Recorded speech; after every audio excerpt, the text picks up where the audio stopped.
Iran ও যুক্তরাষ্ট্রের যুদ্ধ থামাতে পাকিস্তানের রাজধানী ইসলামাবাদে শুরু হচ্ছে বহুল প্রত্যাশিত এক শান্তি সংলাপ। যুদ্ধবিরতি নিয়ে নানা অনিশ্চয়তা এবং ইসরায়েলের অব্যাহত হামলার মাঝেই এই আলোচনা ঘিরে শহরটিতে নেওয়া হয়েছে নজিরবিহীন নিরাপত্তা ব্যবস্থা। আজ মার্কিন ও ইরানি প্রতিনিধিদের উপস্থিতিতে শুরু হচ্ছে এই প্রক্রিয়া। মূল আলোচনা হবে শনিবার, তবে মধ্যস্থতাকারী হিসেবে এটি সফল করা পাকিস্তানের জন্য এক বিরাট চ্যালেঞ্জ।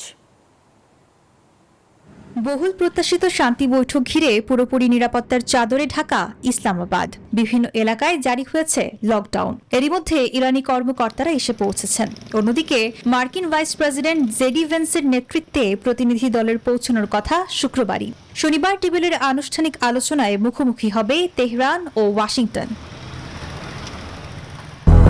200-র বেশি সার্ভিস ও ফিচারে লেনদেনের সব বিকাশ অ্যাপে সম্ভব।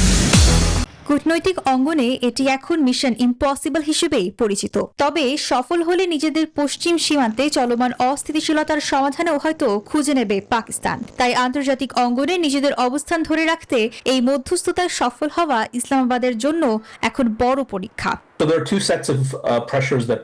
যুদ্ধের কারণে ইরানে বিশৃঙ্খলা তৈরি হলে তা পাকিস্তানের জন্য খুবই খারাপ পরিস্থিতি ডেকে আনবে, কারণ পাকিস্তান ইতোমধ্যেই তার পশ্চিম সীমান্তে তীব্র অস্থিতিশীলতার মুখে রয়েছে।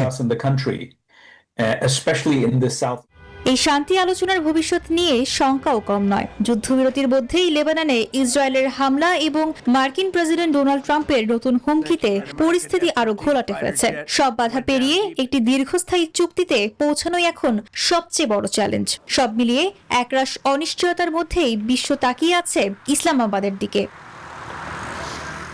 Desk report, news 24।